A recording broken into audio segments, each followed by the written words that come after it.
इसी तरह शुद्ध पदार्थ को भी दो भागों में बांटा गया है, तत्व और यौगिक। तो इनको हम पढ़ते हैं। तो देखो पहले शुद्ध पदार्थ क्या है।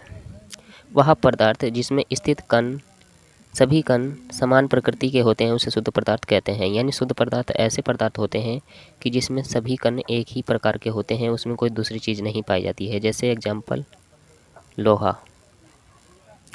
लोहे में कभी आपने सोना देखा है? नहीं देखोगे। चांदी होती है? नहीं होती है। पीतल होती है? नहीं होती है। तांबा होता है? नहीं होता है।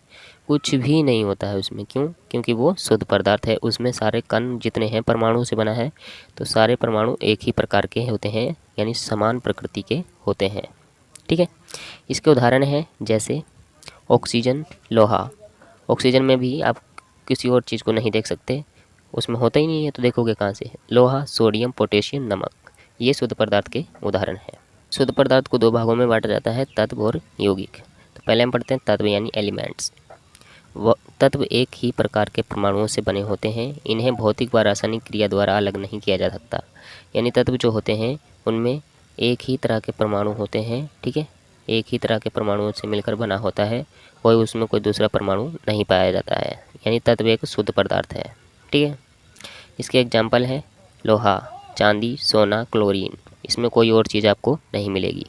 दूसरा है यौगिक। जो ये हैं तत्व, ये आप देख सकते हो, ये सारे तत्व हैं।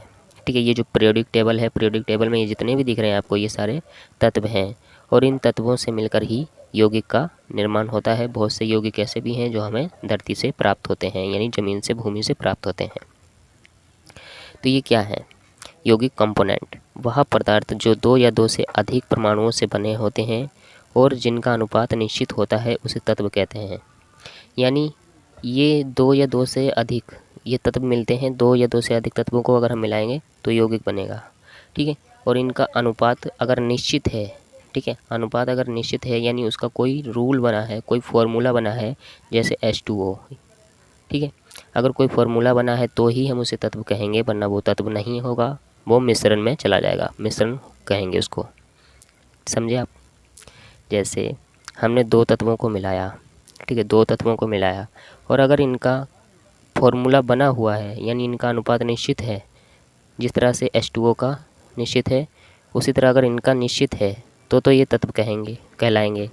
अगर अनुपात निश्चित नहीं है यानी फॉर्मूला नहीं बना है तो इन्हें मिश्रण कहा जाएगा। ठीक है, मिश्रण। तो आपको ये बात ध्यान रखनी है। इनके एग्जाम्पल हैं H2 प्लस ऑक्सीजन। देखो H2 प्लस ऑक्सीजन, हमें पता है कि H2 और ऑक्सीजन को मिलाएंगे तो H2O बनेगा, यानी जल बनेगा। इसी तरह कार्बन प्लस O2, तो इससे बनेगा कार्बन डाइऑक्साइड। ठीक है, तो जिनका सूत्र बना हुआ है यानी जिनका अनुपात निश्चित है, उन्हें ही हम यौगिक कहेंगे। ठीक है।